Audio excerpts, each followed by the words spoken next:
Good morning. It is Saturday morning, and it's almost game time. 8:12. Tomorrow we have a game playing against the Las Vegas Raiders. I always have to pause when I go and say that because it's like Las Vegas Raiders. They're the Raiders, and I think that's what they'll always be known as. There's been speculation that they might have moved to San Antonio. There was talks about them moving to Los Angeles again. So it is what it is. They are like the nomads of the NFL, and I think their uniform and their mentality kind of suits them. So now they're in the desert. And David, these two teams. Good morning, David. These two teams have a history between them because they've been around for as long as they've been, and you probably know somebody who's a Raider fan if you're a 49er fan. And it depends on your location, your geographic, but it's typically you usually get one in every family. I don't know if they're the black sheep or if the Niner fan is the black sheep. I wouldn't say we're the black sheep, but it's something definitely to think about. And just like in my family, I got three brothers that are Raider fans. I got three brothers that are Wow. Raider fans. So Wow. I don't know. Maybe I was the one who got lucky, or maybe they dropped me. I don't know. And something, you know what I mean? Like it is what it is. You typically usually root for like the team that your family roots for, right? So again, with me, I kind of thought my family was all Niner fans until I grew up and figured out my dad didn't really like. He really wasn't big on sports. And I think I kind of got him into it. Like, hey, Dad, like let's do something together and start watching the games together. So after that happened, I found out he was a Raider fan and got into more of the sport and stuff and started seeing, hey, this player went to this team and this player also went to this team. And so I think we'll break that down a little bit. I got the list on my phone and we'll pull it up and we'll read about who's been on the 49ers and the Raiders. And also think it's pretty cool that this rivalry goes back to 1967. And it was the first time we got to play in the preseason together, and it's just one of those things. Also, I found out, David, do you know where Treasure Island is in the Bay Area? I've heard stories about it, but I don't. So Treasure Island's probably best said as a military base. I know for sure it was a Coast Guard base because I've been on the island when my aunt was a Coast Guard member. And what's really cool about the island is when you're traveling across you're coming from Oakland over the bay through the Bay Bridge, there's a little turnoff where you can go onto this island, and it's a military island, and that's like really the city in between San Francisco and Oakland. It's like the city in the water. So it's really neat. They had the first coin flip for the game on Treasure Island, and it was pretty cool because they couldn't decide who they wanted, where the game was going to be played. Is it going to be played in Oakland? Is it going to be played in the San Francisco? So the Raiders did win the coin flip, and they chose to play it in the Oakland Coliseum. And hey, that's pretty cool. You think about it, and I don't want to spoil it, but I'm gonna let everybody know we went to Oakland and we won the first game, and it's been on since then. And not every year do we play them in a regular season game, but we typically play them in preseason quite a bit. So it's one of those things. So David, I'm gonna put this banner down below, and it's gonna tell everybody how many times we've played and the points that's been scored. And yes, now they are the Las Vegas Raiders. So, what's your thoughts on the upcoming preseason game, and what's your thoughts on anything that you've heard in training camp just recently? Well, the joint practices that we had with the Raiders, we apparently didn't play well, and it just seems like we have a good team, so our coaching staff gets pilfered. We have to lose a player or two here and there, but we add a player or two here and there. And I honestly think that the players take a minute to get used to the coaches. And this could be what's going on right now. But it's just the preseason at this point. The week one at Pittsburgh matters more than this game, big time.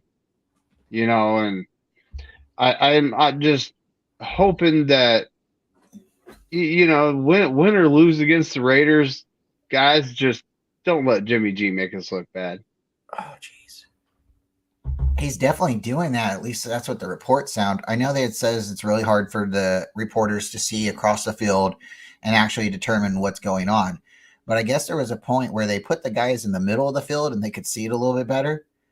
But either way, it sounds like Jimmy took the 49ers down, or the 49ers. Oh my gosh. Took the Raiders down the field against the 49ers twice in one practice and out through our quarterbacks. He scored in the red zone, and then I think he threw another red zone. It would have been a touchdown, but he led Devontae out. So that's just them coming to working through their little hiccups and getting chemistry. Getting a good rapport, and then him and Devontae could really, really be dangerous. I know I've said it a couple times, and I know everybody kind of laughs at it. I think the Raiders could be pretty, pretty good this year. I think they could be the dark horse. Likely they won't be, but when you have to play, Herbert and Mahomes and now Wilson, and I know people they got their opinions of Wilson, but he's still Russell Wilson. You still got to respect the man. He beat us. He beat us last year. So him playing against Jimmy Garoppolo in a different atmosphere is going to totally be different. So I think it's just something that you can't really get too much into the stats, but you definitely have to give them respect because they're out there doing it for a reason. But if they go out there every time and do it perfectly, do they really need to practice? And I think that's what the mentality of some things is you got to go out there, you got to fail, and you have to be able to go out there and then succeed. Somebody did bring up a good point about how many times they tried the catch, the Dwight Clark and Joe Montana catch in the end zone. And they never really got it down in practice. And they tried it one time in the game, and so you have to be able to believe in yourself and say, hey, we have the ability to go out there and catch. This guy knows my signals and knows my limitations, and I know his, and we're going to make it happen. So any other reports in camp that you want to talk about? I heard Jake Moody's kicking him over the fence. I think he hit somebody's car. Yeah. Yeah. The kid's got a big leg, and that's great. I just want to see accuracy when it comes down to it too, and he's been doing really good at that. So I'm just hoping that we got us a kicker for the next decade or so. It'd be nice to have a guy that, man, you know what? It's a tie game. We got nothing to lose. It'd be a 62-yarder. Send him in. And we've never had that really. We've always had it. We Robbie Gould he's good, and he's never missed in the playoffs. That's a fact. But beyond 40 yards and out, the guy just wasn't reliable. So now we got a kid, like I said, let's just try a 62-yarder to win the game. If he misses, we go to overtime. No big deal. This is going to be pretty sweet. First off, I want to say good morning, Corey Davis. Good morning. We're going to be breaking down. Morning, Corey. We're going to break down the Raiders a little bit, and we're going to talk a little bit about the training camp, and then we're going to start talking about the players that's been on both sides of the ball. So, both sides of the, locker room, whatever you want to call it. And shout out to the chat. Thank you, everybody, for coming. Caitlin, I see you. No Border Sports, I see you. John Jay, Tommy Huxley, the camel, the man, the myth, and the legend. Ted Talks Ball. He's you guys don't know about Ted, here. Go check out Ted. And then we got a lot of people. Tony, you're there. I see you. Good morning, Tony. Carcast, hey, Crazy Juice. So again, we're going to talk a little bit about the Niners and Raiders. And Corey, if you see the bottom scroll, the bottom banner, it says 8-7-0. That's what the Niners series is. But I can tell you, it didn't start out like that. It did not start out like that. The Raiders had a pretty good lead on us at one point, and it's been kind of a back and forth battle. We just recently took the lead in this when we sent their We sent them out of state. The last time we played them in a regular season game, we sent them out of state. And then last year, so that's where we tied it up. And then last year we played them in their stadium and beat them there. So that's how we got the over. We're over right now. So let me talk, guys. We have Jim Plunkett. You guys remember Jim Plunkett? Yeah. Number 16. Oh, yeah. Yep. He played for the Niners, and then he went to the Raiders. And we replaced him with Joe Montana. Joe Montana even took his jersey off his back and said, "Give me that number." You know, they both wore 16. And it took a couple years, but Jim Plunkett ended up winning a Super Bowl with the Raiders. Wide receiver, Jerry Rice. Does anybody have anything that they'd like to say about the man, the GOAT? He also played for the Raiders. Yeah. We have Rod Woodson. And if any of these players surprise you, we'll stop for a second and we'll talk about them. But yes, Rod Woodson went from the 49ers to the Raiders. We also have Ronnie Lott, one big 49er fan, one big 49er legend, right? So it is interesting because when you're a 49er, you know, us as fans, we want to keep you forever, but the coaches don't just seem to do that. They seem to let you go like 1 year or 2 years early. So you can go and maybe get paid somewhere else one more time, but the Niners move on. They typically want to keep everybody fresh. Running back Charlie Garner. Does anybody remember Charlie Garner? Yeah, I do. We had him for a couple seasons. Charlie Garner was one of my favorites right there. He was a nice addition to the T.O. and Jeff Garcia combination, and I believe he backed up Garrison Hurst or replaced Garrison Hurst. I can't remember. And I think we had Kevin Barlow at the time too. But yeah, Charlie Garner went on to the Raiders and went to the Super Bowl with the Raiders. Really good player.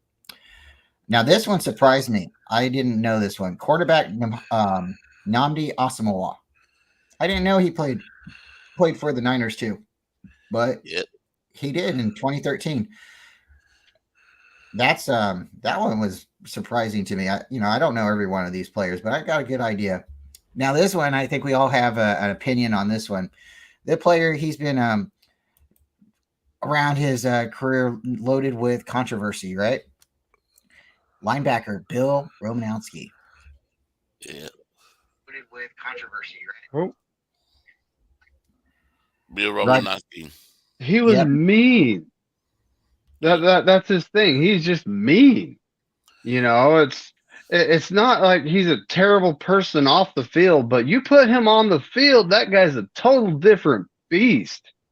You know, I believe he did spin in a couple players' faces, and you know, he was just like.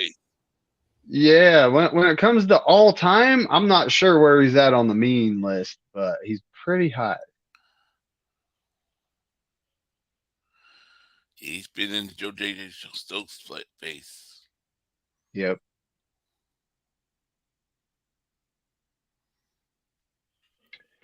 And Brian's frozen. Brian, you frozen? Yep, Brian. He is.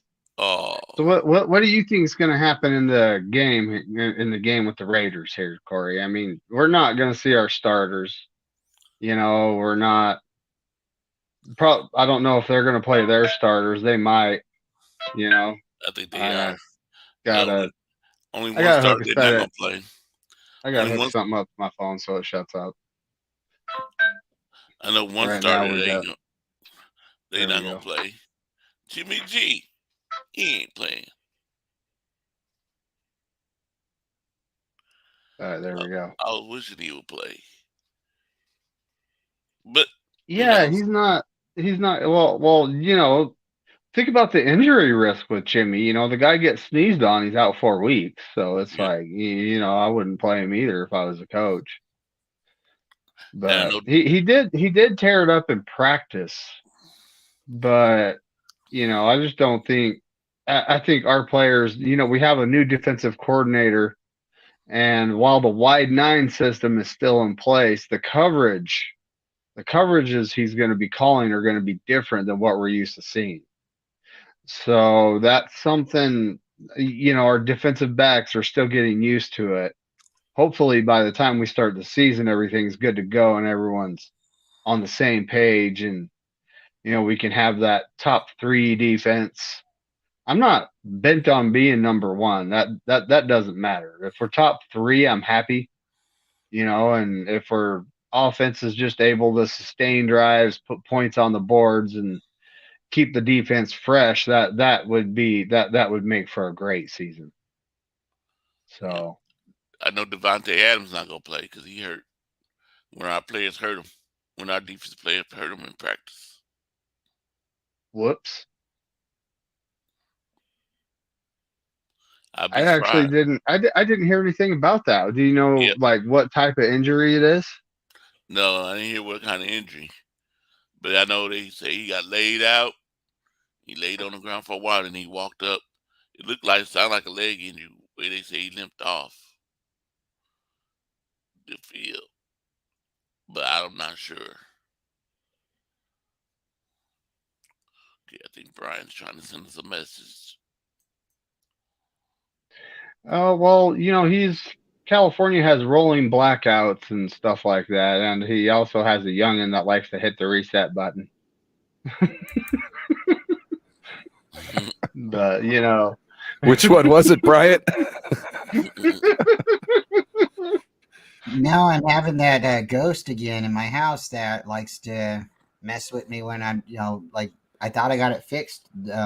My first couple of videos, I blacked out, and I think it was with my buddy Josue Alvarez, and I had to go to my phone. So if it happens again, please just stay, guys, and I'll get back on. I'll come in on my phone. Oh, we'll keep talking if it happens again, buddy. It's cool. You got a streaming poltergeist? Yeah, it's really funny. If anybody in the chat is an electrician, I'll let you know. My power will go out. I go to my breaker box outside my house. Sometimes there'll be one kicked. Sometimes there won't. I'll reset them all. Sometimes I won't. But if I want to turn my power back on, I go into my house and I go to my stove and I turn my oven on, and my power comes back on. If I turn my oven off too fast, my lights will go off. But if I sit there for maybe, I don't know, sometimes it's 30 seconds, sometimes it's an hour. But if I leave my oven on, there'll be like a beep. And I don't know if there's like a de-energy. I don't know. The beep comes from my microwave. But then the next thing I know, I can turn my oven off and my power will stay on. So I've talked to him because I rent, and I've rented here for a long time. I really like my house. And my landlady told me, go ahead and just pull everything out of your plugs. Just unplug everything. Okay, but how often should I do this? Like, do you guys do this once a month or once a week? You got to unplug everything in your house. I don't think I should have to do that. And I've talked to other people, and they've told me that's really weird. It could be the ground on the stove. It could be the leads on the top of the house that could be loose, and we'll figure it out. But if I go out and you guys don't see me for a minute, I'm gonna come back in on my my phone. Shout out to Ryan. Brian, thank you very much. Just remember this, buddy. I like you. Just remember this. Do not make the connection. If it's live, don't touch it with both hands or two body parts. No. Do not make the connection. You're talking to a guy that got electrocuted back in the day, and I got sent flying. It was kind of crazy. I was installing a furnace. I've been electrocuted by Phase 2 a couple times. I one time, listen to this. This is crazy. I'm going underneath to check out this dishwasher, right? And I grab the power wire to kind of see what's going on. Moving around. It's like, oh, shoot, it's Phase 2, right? And then my buddy's like, oh, it is? He gets down, he checks it. He's like, wait, you just went and grabbed this? I said, yeah. He says, where'd you grab it? I looked down there. I grabbed about this far away from an open end lead of a Phase 2. I just reached in there, oh, what's going on? So I could have just, yeah. It was fun. Yeah. I turned the power off yesterday at work, and I was really careful, but I still got a little jolt. It wakes you up sometimes, It's not fun, yeah. But you got to definitely be careful. It's almost like you got a pacemaker. You know what I'm saying? Doesn't your heart feel a little weird after you get, shocked? You're like, It does. Nice. It does. And further information, the breaker to the furnace was off. but the wires were still live. The panel wasn't marked right. So I tried to do everything right, you know. I got Dude, shocked on my bike. Electricity I didn't know. is not I didn't know something my to mess bike with. was. I didn't know my bike was leaning against a socket into the socket, and I'm going to pick it up. Is it? Oh shit! Oh boy. Oh boy. All right. So that's crazy. At the end of the day, you know, everybody needs to make sure that they're safe, and you know, static and electricity. What up, Dina? Oh. Oh. Nice for you to come in this morning. Show support. Shout out to platform. So Lawrence. Brian's internet is not agreeing with the stream today. Oh, there he is. He's back. He's back. Welcome back, Brian. Welcome back to your show. It's going to be a fun show. Okay, so moving forward, Roger Craig, also a 49er and Raider. Not fun. Randy Moss. What do you guys think about Randy Moss? Fuck it. I was sitting there watching something last night, I think it was, and they were like, look at all this memorabilia. Which one is your favorite? And I was like, I looked everything there. I was like, Randy Moss, even though it's a Patriot jersey, Randy Moss. Everybody else there, I was like, I could give a fuck less about. You know what I mean? But Randy Moss, though, that guy had some sauce. Yes, he did. Well, yep. Well said, Ryan. Yeah, Randy Moss was definitely a cool player. I didn't like the fact that he pulled his hands down in the Super Bowl. That was maybe a business decision, but I can't see where you succeeded with that decision, because you could have helped win a Super Bowl, but instead you thought of your legs and your body. You know, you still got hit, bro. So, I mean, I don't know. But all right, we're moving on. We're going to move on. Oh, no, that's it. That's it for now. And I guess the newest one would be Jimmy Garoppolo, who's also left the 49ers and went to the Raiders. And we will see how his tenure goes. I am pretty excited that he's no longer, you know, like the Niners problem. And I don't think he was a problem. I think he did really good for the Niners for a while, but you definitely seen that there was some hidden tension. There was some issues. Shit. And I don't think we really can really truly know what it all was there until maybe a book comes out, maybe 10 years from now. 20 years. It's just, the longer it goes, the better and more honest it'll be. He played from 2017 to 2022, and if he could have stayed healthy, you can't say 2017. He got here in the middle of the year, but if you look at 2018, you know, he played 3 games, got hurt. If he could have played that, he might have made the playoffs with the Niners, that squad. That was still a very young squad. 2019, we go to the Super Bowl. He was still hurt from his it was an ACL, I think it was, or so he was still hurt. They say it takes like 2 years to recover. And hesitant. Very hesitant. Not just hurt, but hesitant. The offense in the beginning of the season was very stagnant. It wasn't super high scoring, and we went and traded for Emmanuel Samuel. And when he came in, Samuel or Sanders? Samuel, huh? Sanders. And because it's Debo Samuel. So he comes in and he plays really decent for the Niners. And, you know, if they could have stayed together a little longer, that might have really turned into a nasty combination, you know, deadly. So the following season, COVID happens and Jimmy suffers a high ankle sprain. We also lose Bosa, and a lot of people bring that up. When you have Bosa on the team and on the field, we seem to have a very good percentage of winning. They also say when Jimmy's on the field, but it seems like they are usually on the field hand in hand, so you can't give one or the other the credit. 2021 comes, and we did okay 2021, and you know 2022. You know, we did pretty good. So it's just, now it's time, you know, 2021. I think if he wouldn't have gotten hurt throughout the season like he did, you know, because again, he got hurt. And how can you be the quarterback of the 49ers? Well, we won't say 49ers, but how can you be the quarterback on a team if you're hurt all the time? That's where they're going to be upset. They're going to be like, we're paying you a lot of money and we like you, but you're hurt all the time.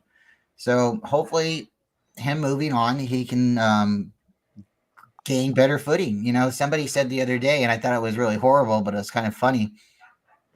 Jimmy beat us on one leg. He beat the number one defense on one leg. So I know it's just practice, but you do practice, and you practice to do something, right? You practice to learn something new. You practice to get continuity. If you're just going out there and running routes and you're not running hard, is that how you're going to play in the game? It's one of those things. Some players, they run hard every time. They'll run through the brick wall, even if there's a door, they're running through that wall. So it is interesting because you don't see some players holding out. You see some players cakewalking it. Were they told by the coach to do that? Well, if they were told by the coach to do that, okay. But again, it's just practice. And again, we shouldn't take too much stock into this, but I think we should be a little concerned, right? We want to see our number one defense go out there and do good. But with all this, I'm going to stop talking in a second and let everybody else jump in. But you look at Jimmy, he threw 5 interceptions in that one practice, and he came out and he did decent during the season. So people said it. Jeff Garcia wasn't a practice quarterback. Alex Smith was a great practice quarterback, but he wasn't a great gamer, was he? Kaepernick used to run around in practice. Jimmy Ward would yell at him, "We know you can run, Cap, but we want to see you throw. We want to see you throw. So you can beat everybody in the game running, but those moments we need you to throw it." And he did. Kaepernick could throw it, but he didn't have the touch. And maybe if he stood in the pocket more in practice. Yep. So no knock at any player or anybody at all. Alex, again, great game manager. But when he'd go into the game, he'd throw the ball at Frank Gore's feet. How do you gain yards when you're making a guy catch it at his ankles almost every time? And then Garcia, again, great player in the game.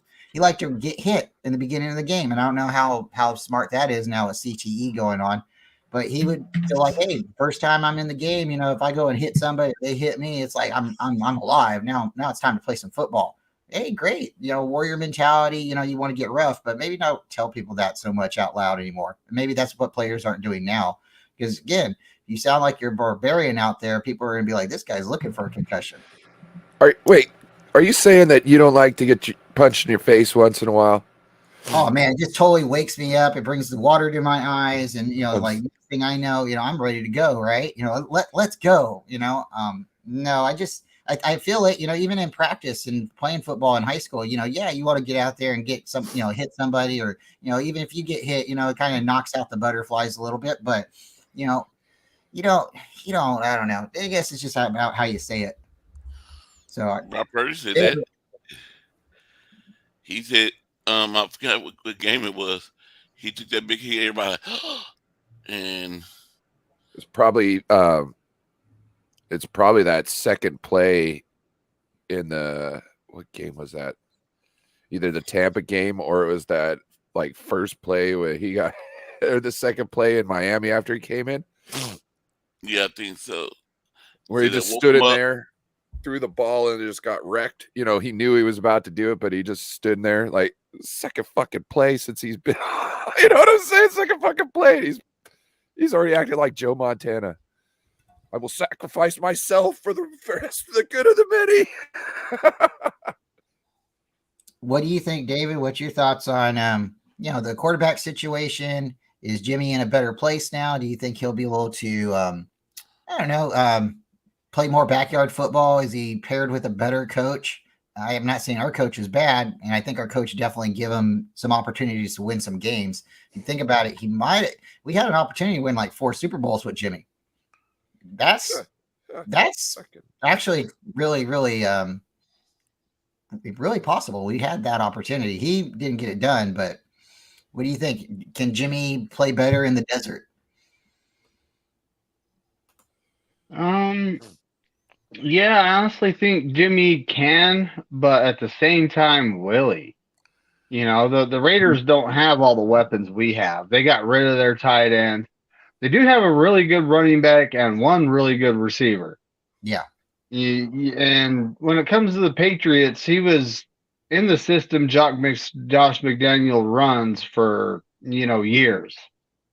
So can he do good? Maybe. Can he stay healthy? That's something we have yet. Oh, now David frozen.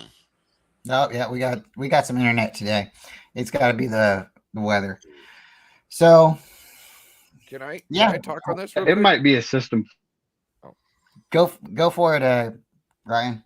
So, David brought up the fact that Jimmy was in that system there for years, but he spent more time in our system than he has ever in McDaniel's system. And I would think it's almost like he's got to relearn the whole thing. You know what I mean? Because he's thinking of Shanahan's system. That's the language he dreams in. You know what I'm saying? So I don't know. I don't think he's going to do well over there. I think no matter what he does, it's already set that they'll do bad because of the management and such. You'll hear me say many times the head rots from the fish rots from the head down. You'll hear me say that a lot because it's true in a lot of situations, because anybody who's in charge that has a bad environment or atmosphere or does things wrong, it will all start to do the same thing all the way down in every position going down. And that's why I say it rots from the head down, because you got somebody up top making bad decisions, and the bad decisions just get riddled through the whole organization. So I don't think whether Jimmy has a good year or not, statistically, he's going to have a good year, because the team itself and how things go. Look at what they did. They pissed off the best running back in the league. They've gotten rid of extremely talented players. And all over, like, look at Derek Carr. Did Derek Carr needed to be treated like that? No. They just did some knee-jerk reaction that was way too severe for the thing, and now they had to eat it. They wrecked their only chances of trading him by the way they executed things. That's what idiots do. That's bad leadership. That's bad decision-making. So I don't think Jimmy G, whether he has a good year or not, the team is going to do well, because it's all bad decisions being made from the top down. So if we take our fandom out of this, right? We're not 49er fans for like the next couple minutes, right? And we're not Raider fans either. And you look at this. Jack Del Rio was the Raiders coach. He had that team fighting and really clawing, and they were going for it, right? They are building a team, they were building a roster, and then guess what happens? He got like, bye. It's so fucking stupid. And then they bring in John Gruden, which I don't think was the worst idea, but it wasn't the right timing. Let Jack Del Rio get to a point, let him win a Super Bowl with the team, and then let him go somewhere else. And that might not be fair to him at that point either. But then you can say, we're just going to go in a different direction. But to pull the guy off the bicycle when he's going down the road is really horrible. And then Carr broke down in the playoffs, or right before the playoffs, and he never was the same since then. But if you just again think about it, they did the same thing too. After they fired Gruden, the interim head coach was doing great with that team. You know what I'm saying? He was doing great. Like, I was like, holy shit, how does this happen? Right? And then they get rid of him. It's almost like it's the same shitty move they did twice to go bring in somebody instead of start the culture all over again. Instead of just having that interim guy be your head coach, because obviously the players are playing for him. They got something going on. See if he can continue it. Why are you trying to restart when you've got yourself a good restart going already? It might not be the planned one that you thought, the organized version of it, but it's there organically. Organically is better than planned. You got to plan everything together. You got to kind of make sure everybody plays nice, this and that. Organic is better because it just happens by itself. It's a stronger bond than some fake ones put together. You know what I mean? Like, it's holy shit. Well, it makes no sense. It really doesn't. And then you look at the Niners, right? And we have, we can go to where Kaepernick's at. We had Harbaugh and Kaepernick might have been on the decline. He might have been, whatever happened, right? That 2014 season, he got his shoulder injured and he got his knee injured, and we fired Harbaugh. We went 8-8 that year and didn't make the playoffs. We fired Harbaugh before the season was over. Jim Tomsula came in, and then we go Chip Kelly, and who the hell says you're a football player and you should go become vegan in the middle of your career? I'm just thinking that's just a little weird. So Kaepernick comes in, and the only bit of weight he had on him was his hair. He had a big old head, great hair, but he didn't have any weight on his body at all. And he's coming off of two injuries. So then he decides to, we benched him. He wasn't starting, and then the whole kneeling movement happened, and then Chip Kelly was just kind of done with him at that point. We started playing Blaine Gabbert. Yeah. So we had some dark moments there, but we're kind of similar to the Raiders, where our front office decided to, cut us right at the throat when we were finally doing something decent. And the next thing you know, it's like, where do you guys want this organization to go to? Because you just bought a brand new stadium. You now have no head coach. You don't have a quarterback, and you're telling us to buy tickets to the stadium that's brand new. That's the only thing that you got going on for you, because we are now rebuilding our roster. We've been rebuilding our roster, and now we've gotten to a point we have a stacked roster, and we don't have a quarterback. They had a really good quarterback, the Raiders did, and they're now doing kind of what we did. They are now releasing their players, and they're rebuilding. They have a couple key players, and it's really sad. It's, what do these two organizations really want to do? At one point in time, they were the two best organizations in the NFL. They truly were. The Raiders had the highest memorabilia sales, and the Niners had 5 world championships, and we know how big the faithful are. We're all across the world.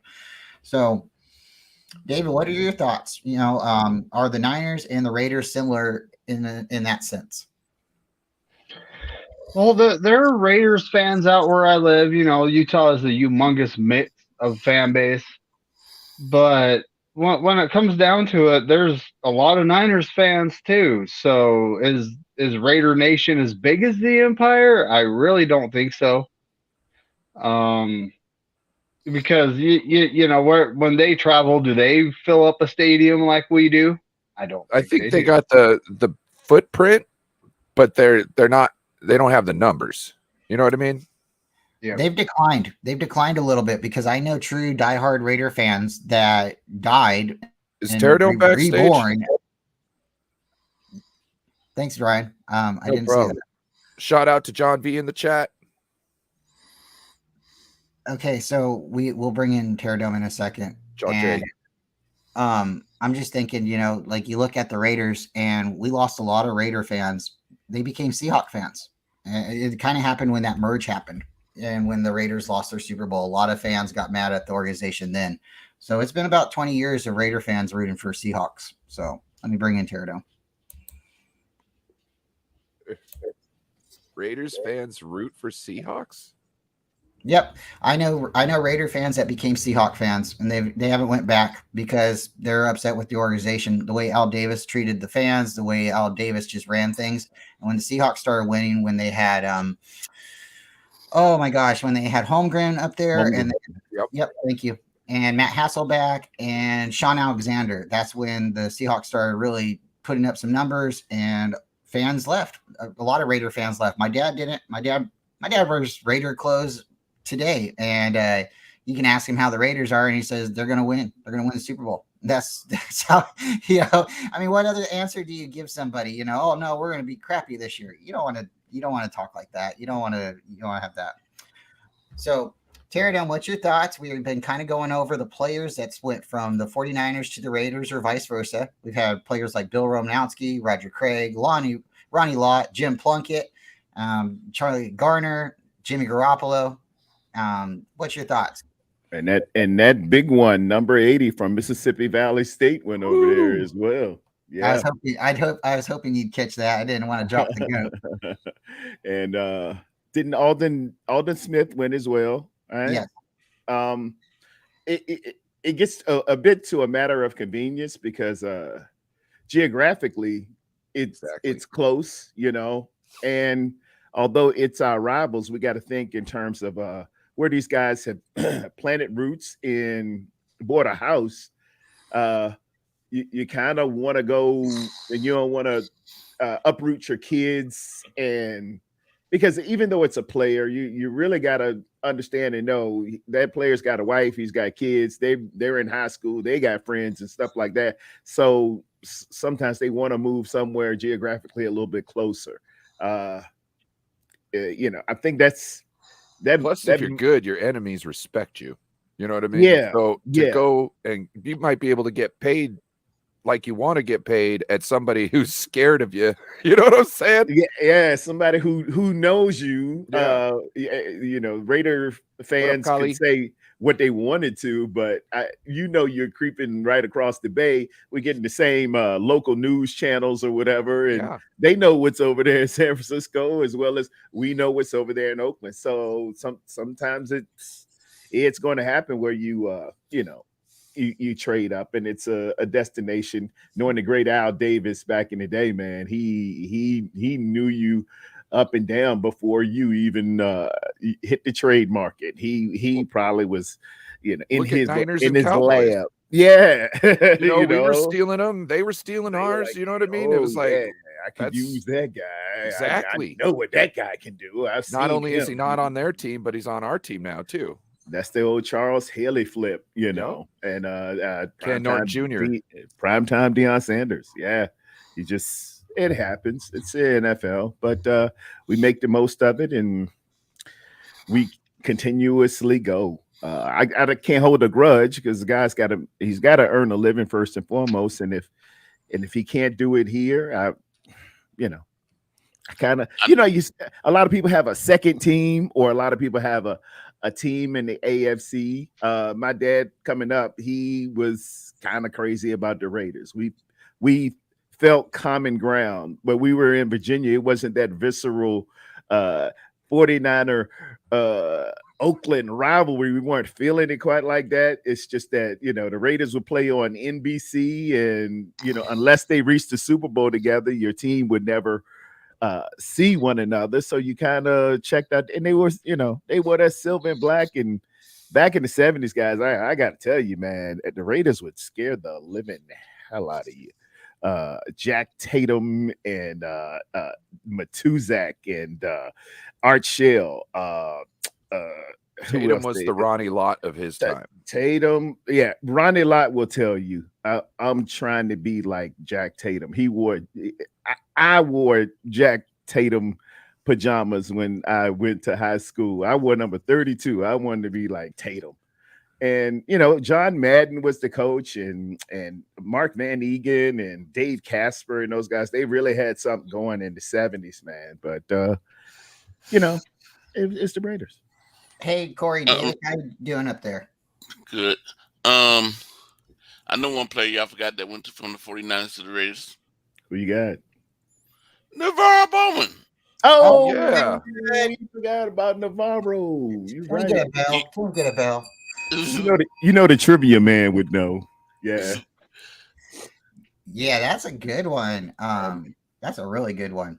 Okay, so Corey, let me ask you, have you ever heard of the baseball team? And this is probably a question for John Jay, but have you ever heard of the baseball team, the Oakland Oaks or the San Francisco Seals? They were back. The Everett Aqua Sox. So the reason I bring up those two teams, right, is they were there before the Raiders and the Niners. So when the Niners and the Raiders came together in 1967, the rivalry of those two teams kind of lived on with the Niners and the Raiders. Oh. So our first game was in 1967, and it was in Oakland. And then the next year we go and we play in San Francisco, and we lost that game. But it's been a lot of fun, and you just look at it. They've had quarterbacks like George Blanda, Daryl LaMonica. We've had quarterbacks like John Brody, battle this thing out. We've had quarterbacks prior to that, but our first battle was George Blanda and John Brody. And from there, it's been on, and it is exciting. And, we brought Garcia up too. Garcia had his chance to be a Raider, but something happened in practice. I don't know. He had a number, a jersey, and something happened, but he didn't start. And he didn't make the team that year. So shout out to a lot of the guys who's went from both sides of the bay. And if you tried and you made it, hey, there you are. And just like Terradome said, you got to go get paid somewhere. And, sometimes we just don't have enough seats. And it's not that we don't like it. And you can always pull up and eat something. But, maybe you got to take that lunch tray over there. Oh, Brian, Roger Craig went over there too. Yep. I forgot. Yeah. Roger Craig, Ronnie Lott, 33. Yep, he's a good guy.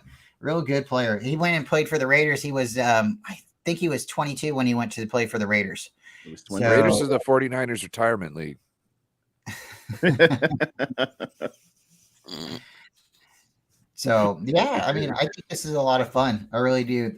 It's a rivalry that's going to probably always be there because as long as the teams are close enough to each other, people are they're gonna travel. You know, you can jump on a plane here in Stockton. We have an international airport, and you can jump on the plane and go straight to Vegas in less than an hour. So people will get there. They will definitely travel. I'm not traveling. I'm not going to go to Vegas. And if I go to Vegas, I want to see some other stuff besides just a football game. I'm telling you what, it's got to be like the Super Bowl or something. Because I imagine, you guys imagine how expensive the tickets were last year just to go see the Raider game. And then this year it's a preseason game. You imagine, I don't know, they're going to make this like a Super Bowl. And I just. And Brian, I hope they take a page from the Boston Celtics, who I can't stand either, but they did this way back in, I think it was 2009. They knew that they would be coming back for the championship series. All those guys took about $50,000 or $60,000 and put it in the vents in that visitor locker room. They said, we know we're coming back here. I hope our 49ers have the audacity to do just the same. The Super Bowl will be played there in February. Put 50 or 60,000 in that vent and make sure you come back and get it. You know. Yeah, so we're going to get into this a little bit. You know, the 49ers and the Raiders have had a nasty rivalry, and maybe it's the two cities just not liking each other or people just being silly. And sometimes when fights happen and it's at a big event or something, it gets kind of blown out of proportion. So the first game we did have somebody who got beat up, and we did have somebody who was, I believe, shot. And then we know it got so bad it went back to 2011. The Raiders and Niners are regular held joint practices, and we had the Battle of the Bay. We used to play the Raiders every preseason since I want to say almost like 1999 or 98. I went to the first one that came back when the Raiders moved back to Oakland. So at that point, it's all, hey, Battle of the Bay. Everybody's all excited over here. And, I mean, it just is something to be said because, again, a lot of people have family members that like both teams. So in 2011, we had to stop doing that because it just got to the point people were getting stabbed, people were getting, beat up, and it got ugly. So we weren't able to play a game with them for a very long time.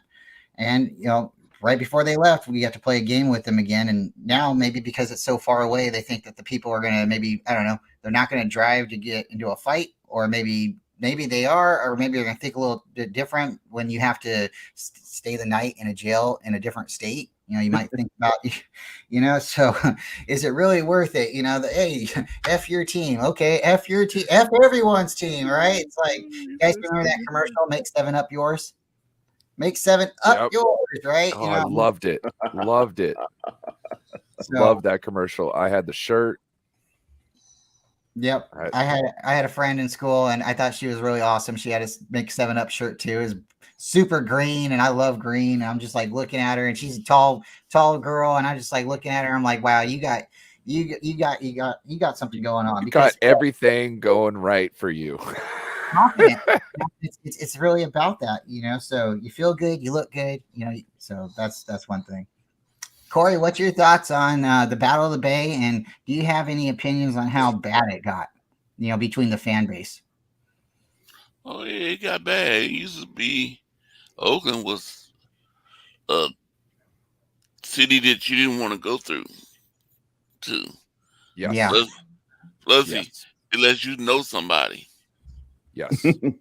Word up. Unless you know somebody, you can mention somebody, a big gang leader or somebody, and say, I know my brothers walking from there, left the game from there, and some Oakland fans, Oakland people came up on them. I wouldn't go to the Oakland 49er game. No. Unless it's in Kansas, I didn't go to them because I said, I don't want to get shot. I don't want to get hurt. states to stay at home and watch the game and root for the 49ers to beat that silver and black team. You know, and they made it where only time we played the Raiders is every 4 years. Yes. After 4 years, then that made that battle. We'll play every 4 years.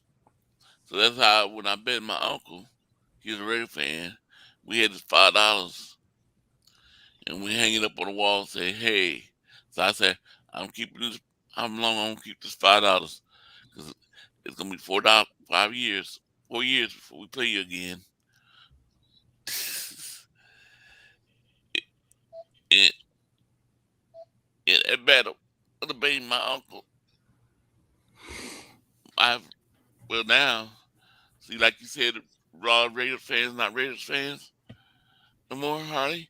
My uncle, he said, I'm not a Raiders fan no more. But he passed away now. But when they moved to Las Vegas, he said, forget it. I'm not a Raiders fan no more.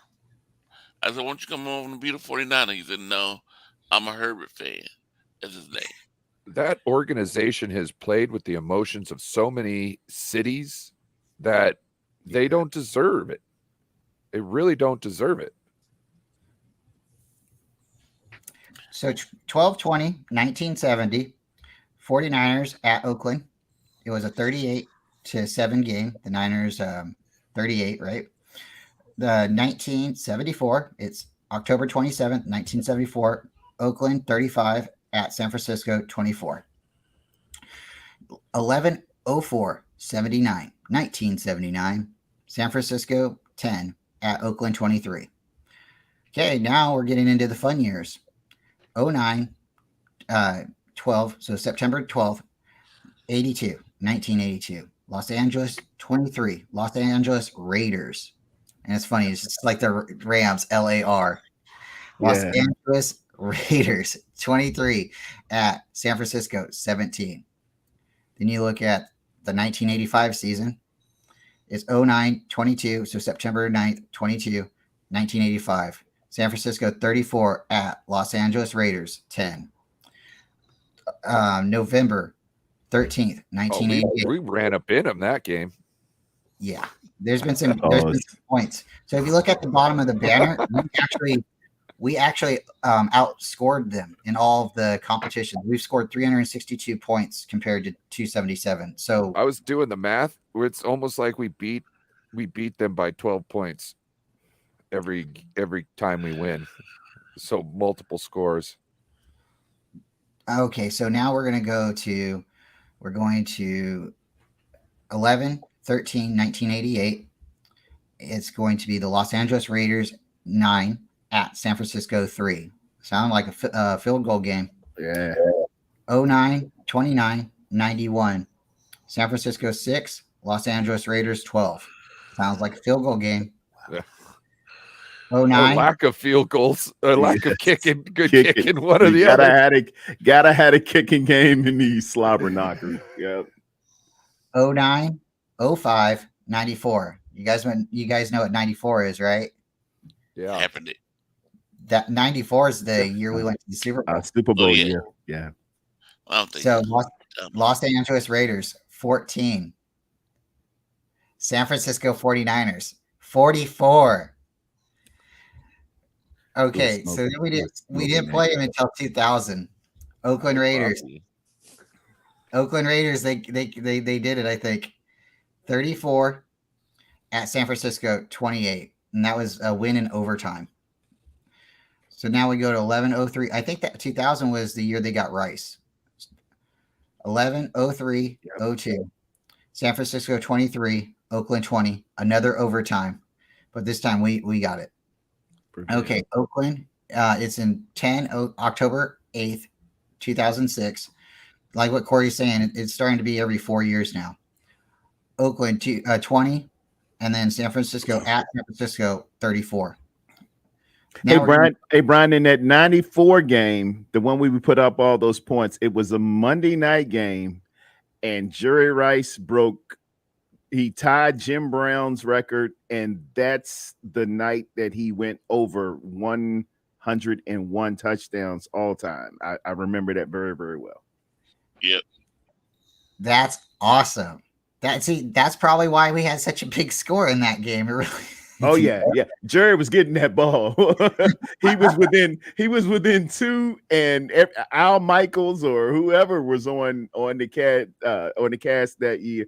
I was at Grandma Ruby's house and watching the game, man, and we were just watching a performance. He ran it in to tie the great Jim Brown, and then Steve Young hits him over the top on a skinny post. And it's an iconic picture with him just doing like that. Next stop, Highway 101. I remember that game very well. We were on that night. We were having that night. Okay, so our next game is October 17th, 2010, Oakland 9 at San Francisco 17. Then we go to December 7th, 2014, 49ers 13 at Raiders 24. 11-01-18, Oakland 3, San Francisco 34. That one's almost as bad as the 94 game. They put 14 points up in the 94 game compared to 44. And then this game, they put 3 up compared to 34. We whopped them there that game. And then our last game, guys, thanks for holding up with me. 01-01-23. This is the game that we all can remember from just last season. San Francisco goes. It's a shootout. Oh man. It was a shootout. 30, I think we put up 37, something like that. Brock Purdy was slinging that thing around. He hung one out. It looked like, man, is Ayuk going to even catch it? Is anybody going to catch it? Oh yeah. And we had to go to overtime in the end zone and win that. Yeah. We almost lost to a backup with our third string. It was New Year's Day. It was New Year's Day, Yes. and I was like, we look so daggone lethargic. I said, I know them boys been partying in Las Vegas on New Year's Eve. I know they had to have. And it took a lot, and we prevailed. I want to say it was a field goal at the end by Robbie Gould. We get down there. I think it was 37-34, maybe 34-31, something. I don't something know why that you it was would a go field out and goal. party. Really, young men, man, young men with millions of dollars I ain't on having New it. Year's Day in I Las ain't Vegas. having It's like 4 American cities, guys. You really got. I see upsets happening in late in the year. Yeah. Historically, if they're in Miami, Florida, if they're in Atlanta, Georgia, if they're in Las Vegas, Nevada, and probably Los Angeles. You remember how you were at 24, and you did not have $1 million plus in your bank account. But at the same time, like, you know what is expected of you. You know that there's a standard. You know that what you put in your body is all that. You know what I'm saying? Like, you know what is right, what is wrong, how you should be showing up the next day, how you should be feeling because of your actions that you took the night before.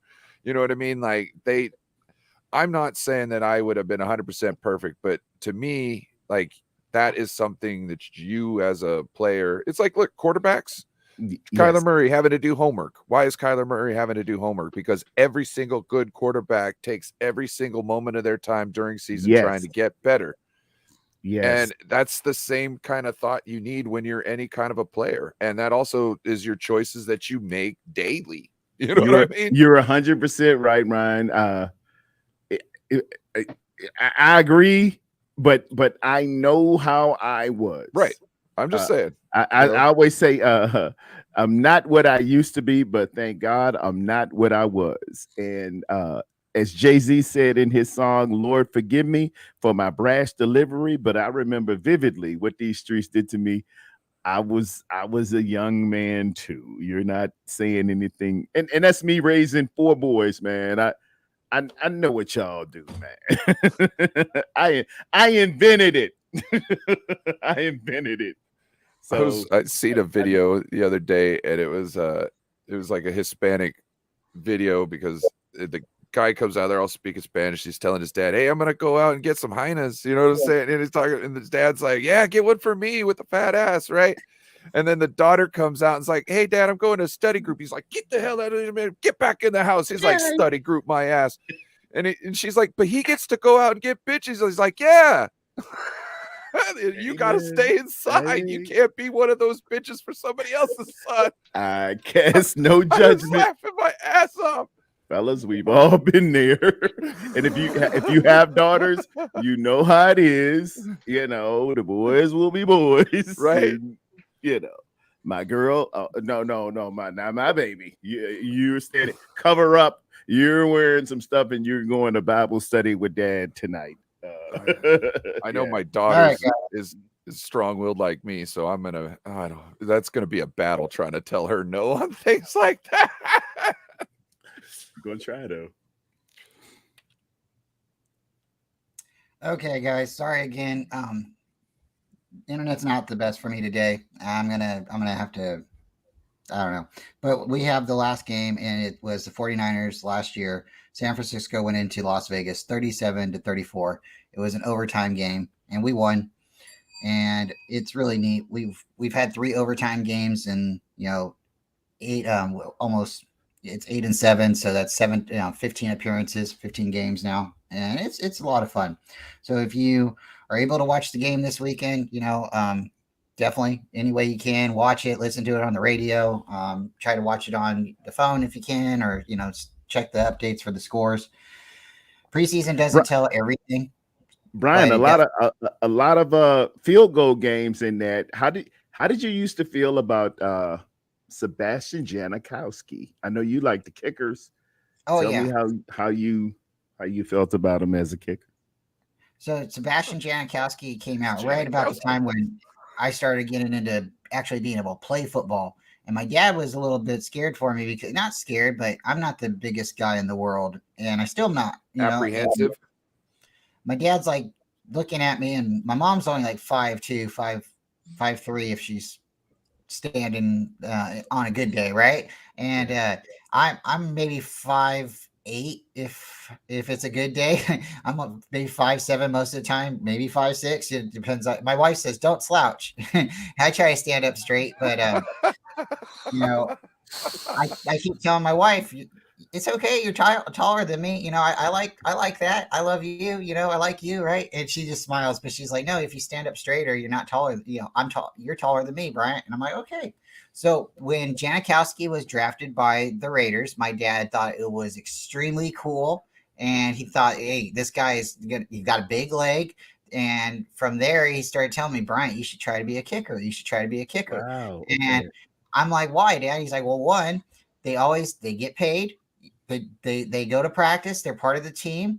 That's what you want to be. And I'm like, yeah, I want to be a football player. He's like, you want to be able to retire and not, retire with your brain and not, have all these concussions and all these issues. You want to be able to play football with your grandkids, or be able to, walk around when you're older. So, if you do think about a career, because my dad's a construction worker, and my dad said, when you get older, you want to make sure that you do things that doesn't tear up your body. And he was always telling me about certain things. Oh no! Oh no, not again. I think That's good. I think the Raiders heard us. They messing with it. Yeah. I was trying You to got give that- him props. There he You is. got that Wait, T-Mobile. back. You He got that froze a little T-Mobile bit. connection.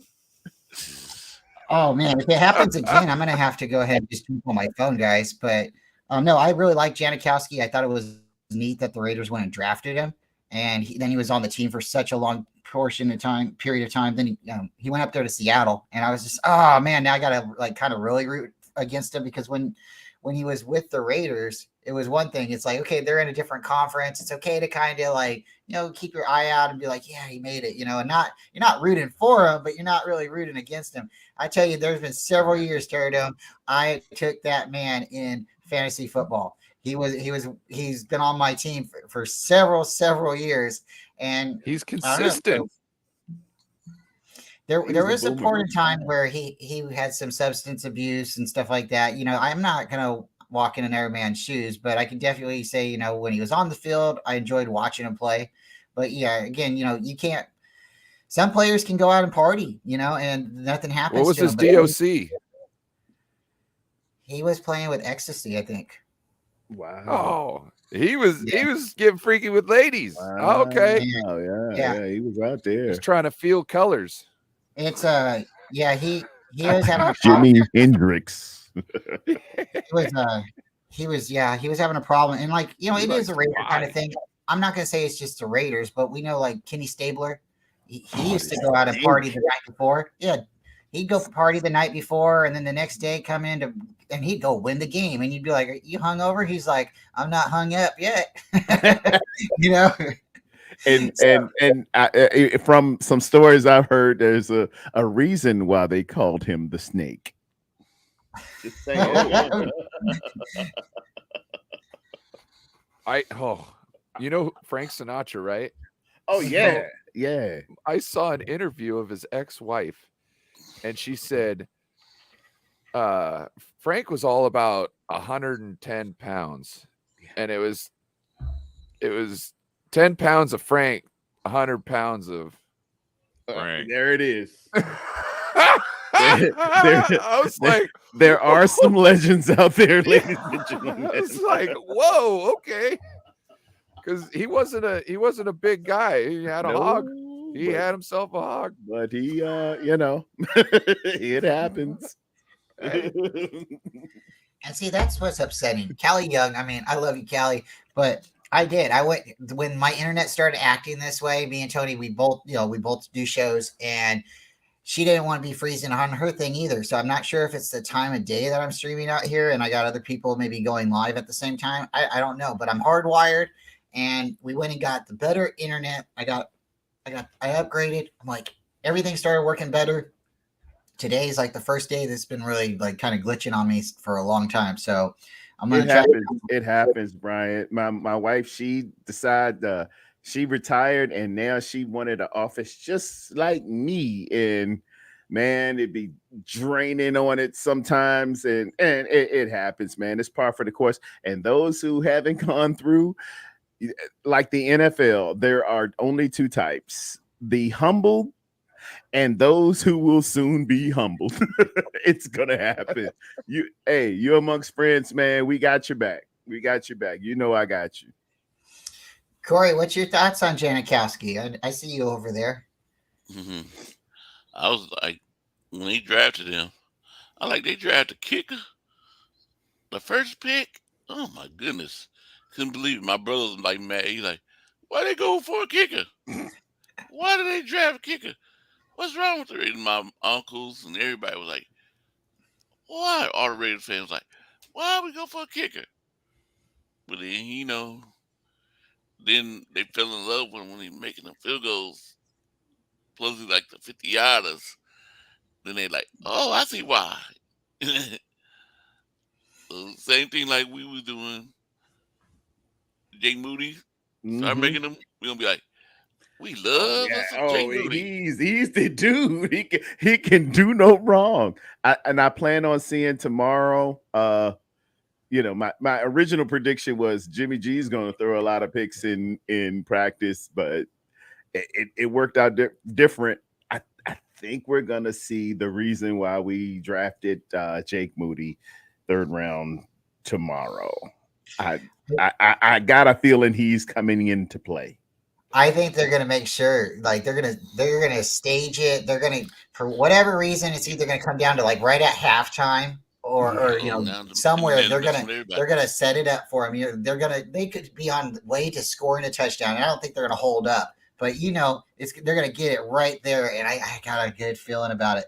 So Oh, Like man. it's gonna be 3rd and long, and they're just gonna run it on the 40 or something, or 45. You know what I mean? Like not get it, and then be like, oh, gotta kick it. Gotta Oh, kick it. Gotta kick it. Gotta kick it. Let's see what we got here. And the announcer's gonna say, coming out is Jake Moody. You know, they drafted him in the 3rd round. Well, Pat, yes.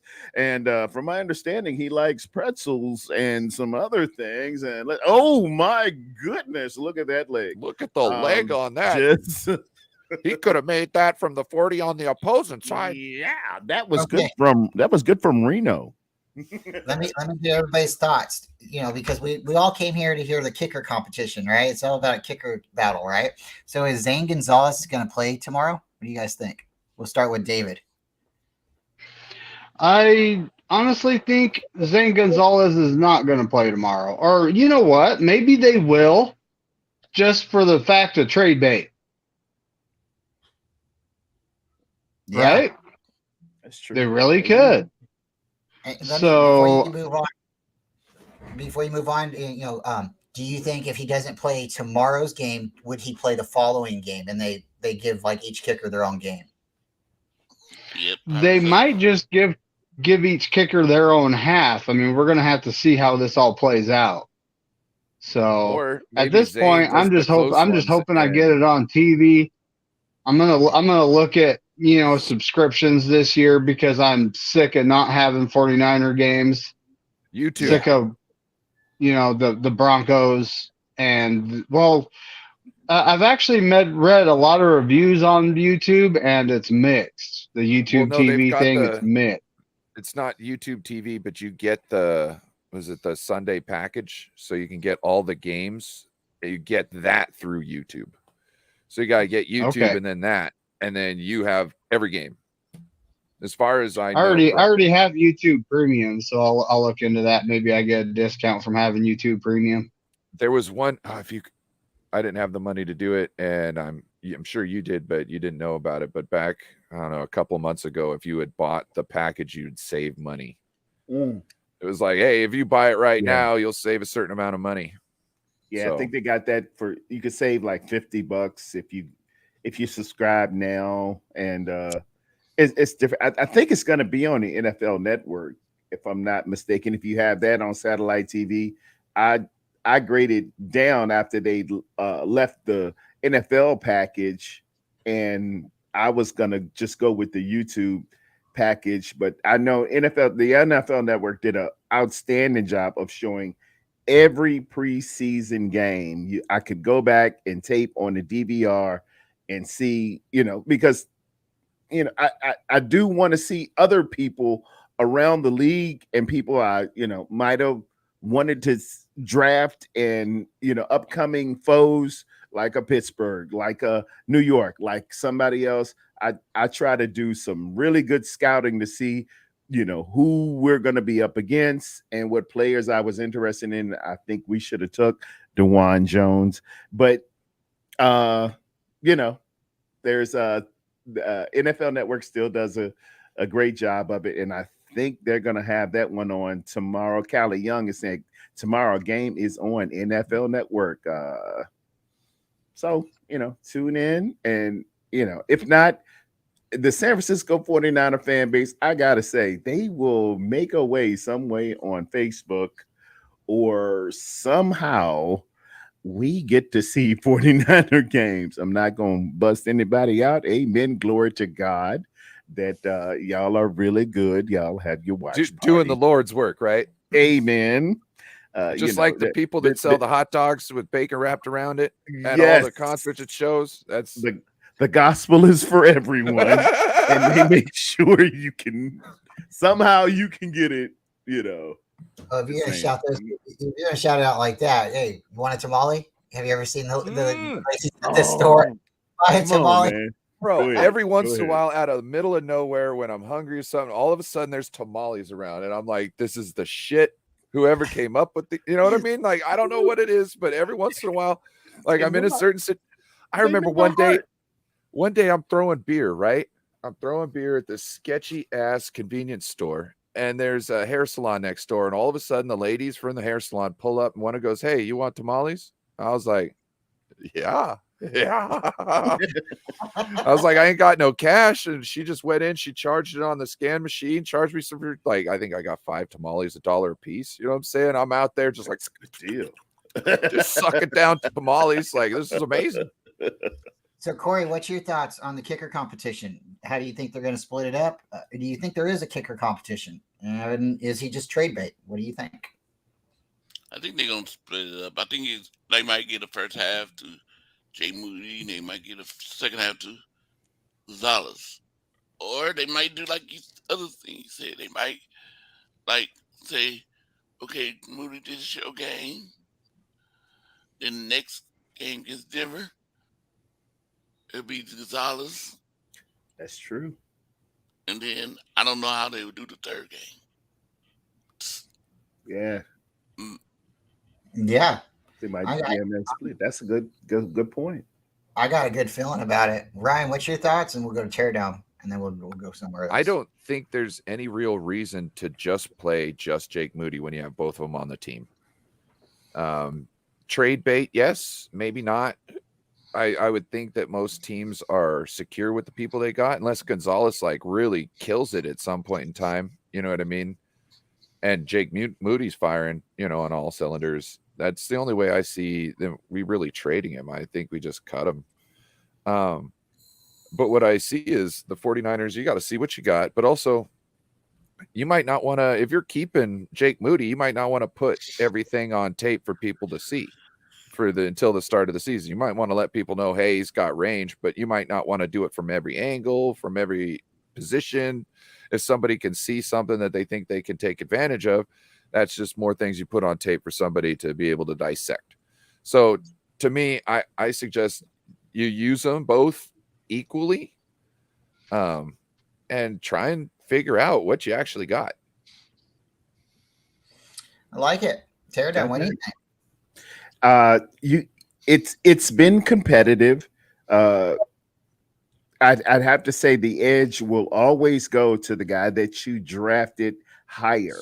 I did a show on draft bias, and my cousin, who was an undrafted free agency, and talking to Cam Chancellor and some of the other guys, man, I know how the NFL usually works. You want to give opportunity to the guy you drafted to justify the fact that you went up high to get him, and he's going to get a precipitous amount, a little bit better than anyone else. But when you make it a competition, you just simply make it a competition. That will include your lower draft choices. That will include your free agent signings and stuff like that. I think I know with Pete Carroll, at the time when I was talking to Cam and Beast Mode and all of these other guys, man, and they were talking about my cousin who was undrafted free agent. He said, man, the NFL works this way, but Pete makes it this way for us. If you can get down and get it, you'll get it. If not, we'll move on. We'll do whatever it is. So with that in mind, I think we're going to make it a bit of a competition. You got to have that real Spartan level of competition. And I think Jake Moody will get more of the nod initially, but you got to see what you got in Gonzalez. He's going to get, whatever the percentage is, a little bit lower than Jake Moody, obviously, but it might break down like Corey said. We're going to give everything to Jake Moody this chance for a half, and then we'll see what Gonzalez can do, or we'll go with this is Jake's whole game, and then we'll see Gonzalez and split the reps the next game. And that is foretelling to a couple of other positions that are really, really big that everybody's talking about as well. Yeah, so before This we jump is Sparta. Sorry. Spartan, that's it. I love that part. He kicks that fool in like, don't come on here. Don't come on my land. Tell me what to do, bro. You know what I'm saying? You gotta get it here in Sparta. Talk to me like this is what you're gonna get, bro. 300, y'all. I love films. I see you in the chat. Thanks, Steve. This film tape again. Yeah, I love films. And you know, it relates to whom I'm talking to. So yeah, it's Spartan. You the best man shall be there. He's got to be tested. He's got to come through and through. And I know Brian Cope, man. He's a Jake Moody dude, and we're gonna see what's up. Yeah, I think honestly, now thinking about it and talking with you guys for just a couple, I've been thinking about prior to talking with you guys, but Why are you wearing the Culp jersey? You should be wearing your Moody. well, I got a reason for that. So first off, we get back to the Moody and the Gonzalez battle. I think both of them play this game because I think both of them will play next week against the home opener. The Niners are going to want to see Moody out there. The third game, I think I don't know if they split it up again in that game or at that moment they kind of have a decider, someone who's decided. So the reason I'm wearing my number 3 Culp jersey because again, if you guys haven't seen it, I'll show you real quick. Go on, show it off. Show it. The Cope. That's right. So I played ball, and this was my number, and I was like, hey, if I get my own jersey, they can't cut me, right? I'm locked in, right? And they can't trade me. I ain't going nowhere. So with Ray also having the number 3, I thought it would be nice to wear it today. Yesterday he was supposed to have had surgery, and with us losing Ray, I know he has his rap career he can always fall on, but diversified portfolio always. Hey, Ray, if you need somebody for the 1s and 2s. Hey, Ray, if you need to drop a beat, holla at Kylie Young and myself. We produce on the side. If you guys haven't heard, it's a little bit of an inside joke. One of our great 49er content creators, Platform 246, was able to share some footage of Ray's rap career. And, if you like that kind of music, more power to you. I'm just a little bit of fun.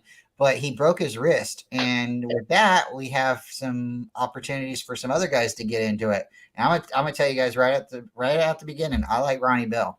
So, David, what's your thoughts? And do we go for another wide receiver, or how do you see this working out?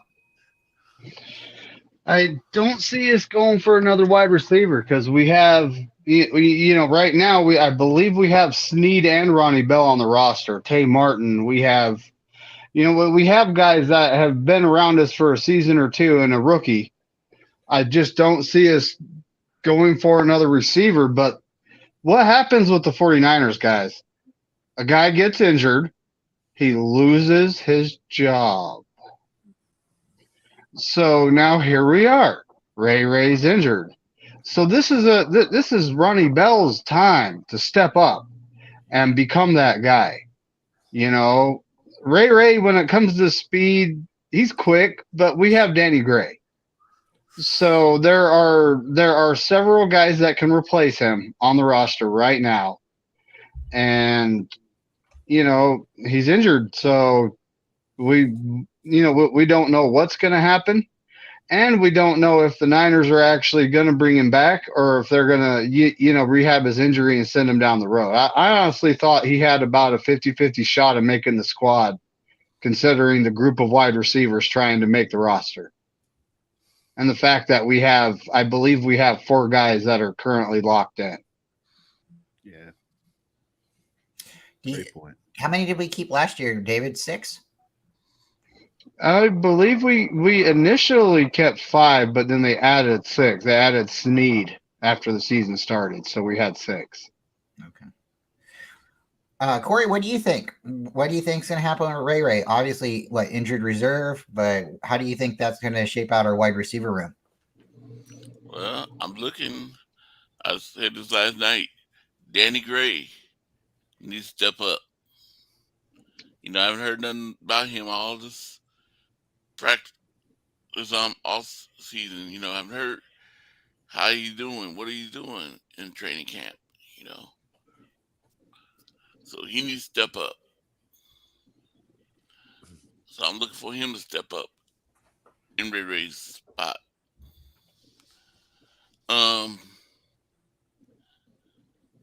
Yeah, I'm thinking they gonna put Ray on the injury reserve. He gonna start the season on the injury reserve. I don't think they gonna cut him. Because then you have to pay an injury fee. if you release him. So he's gonna start on the injury reserve, and hopefully, like Danny Gray or Bell, can step up and take his place. Yeah, I like that. Oh, Danny Gray definitely got to step up. Hey, do we Um, still have the old rules of and they ain't too old. It was like COVID where you could have a 4-week IR versus a 8-week IR, because that's gonna play into it a little bit. Are we still doing that? Does anybody know?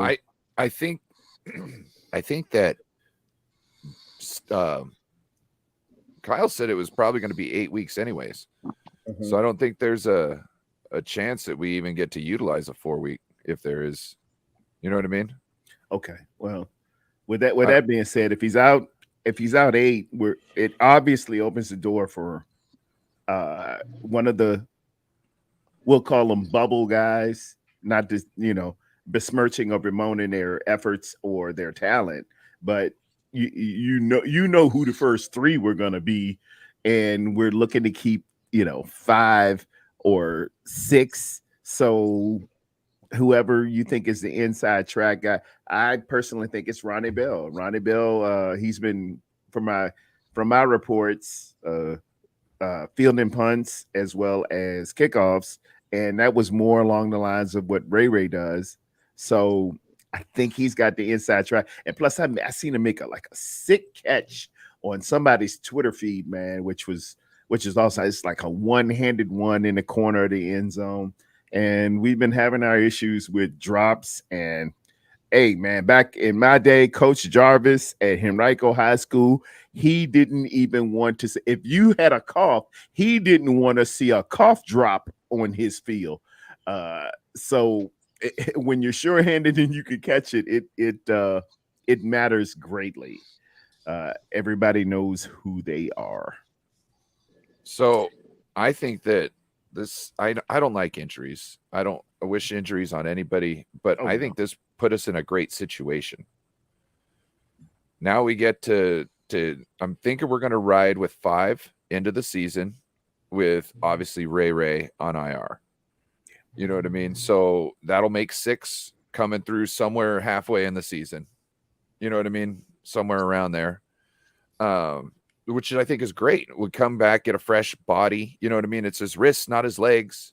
You know what I mean? So it's not like his legs are going to be out of shape because he wasn't able to do things. He can run. He's just got to be nice to his wrist. So I think we'll have somebody in shape, ready to rock, who's ready to come in, who knows the system. That's great. But also we've got all these guys. There was really a drop off after Ray. You know what I mean? And then you got Danny, who's got the speed. So he's kind of, that pushes him up to Ray, even though he doesn't have all the tree, doesn't have the same tree as Ray does. But I think you got all those guys at the bottom with kind of around the same potential. You know what I mean? Obviously we all like Ronnie Bell. The guy is just, we once we saw the tape on him, we were like, oh yeah, he could come play for us. This is the kind of guy we like. But I think right now pressure creates diamonds. So not only does Ronnie Bell see he's got a path, or Ronnie Bell see he's got a path, but everybody else feels they got a path too. And they're going to get better, which is going to make Ronnie Bell have to be better to stay. And I think this is a good situation in the wide receiver room for us to have, because there's going to be guys out there, and I think we'll see it in the preseason games, especially, tomorrow. They're going to want to go out and put stuff on tape and show that they need to be that 5th wide receiver. And only we can benefit from that competition, I think. Yes, sir. Opportunity, man. Show it, improve, show who you are. Get on out there and make it happen. That's all you can ask. Give me a jersey, give me some time, give me some reps, and let me see. Let me show you who I am. And this is what we got. That's what the preseason is all about.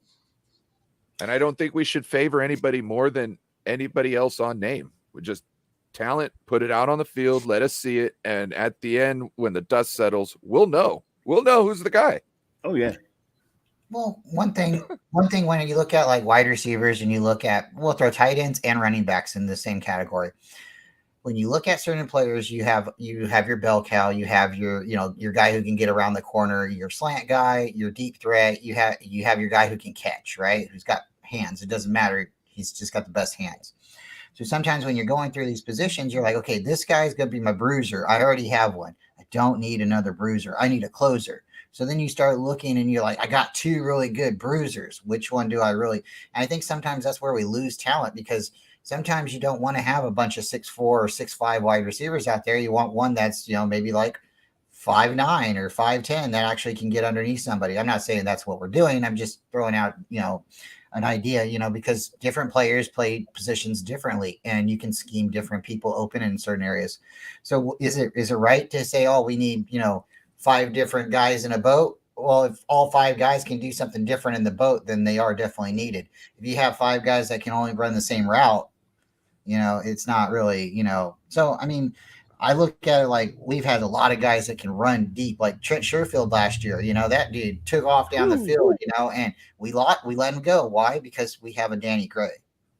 So it's like, I don't know. I mean, like, was it the better idea? Was it the best idea? Or no, maybe not. But it's just one of those things. It's like, if this guy can do something that you can do, maybe not as well as you can do, but he can do it maybe a little different. Like we had Kyle Williams. I think that, not Kyle Williams, Kyle Nelson. He was our long snapper and he got let go off of the team. But the reason why'd you have to bring that guy up again? Kyle Williams. Yeah, I'm not trying to say his name, but Kyle Nelson. He was on the team, and he was a long snapper. He got let go. He did something. I think he did something. It was domestic abuse or something. I can't remember. But the reason we had him, he was a long snapper and he was a backup tight end. So again, it's like, hey, Tabor, I like you, buddy, but what else are you bringing to the table? You're a specialized player, but we need you to be special. So Steve-O brought up a good question. Or no, I'm sorry, Tommy did. And I want to get everybody's thoughts before we get out of here. With Jimmy being able to, we could say dink and dunk. We could say go over the top with our defense, but he took the paddle to our team, right? I kind of said it earlier today. He was throwing around the ball with one leg out there, right? Or is our defense overrated, or is this just practice? What's your thoughts, David?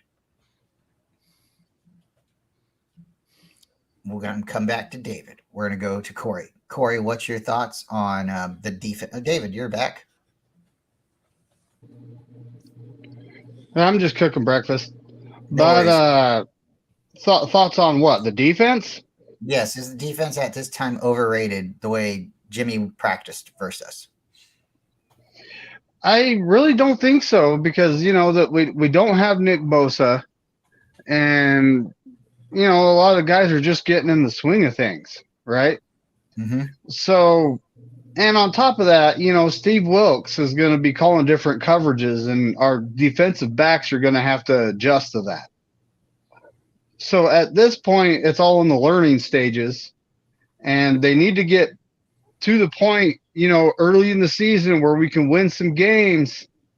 Genuinely, I do not want to, go 500 in the first 8 games. I don't want to see that, because last year that cost us the number 1 seed, and we had to go to that, dumpster fire that's Philadelphia. So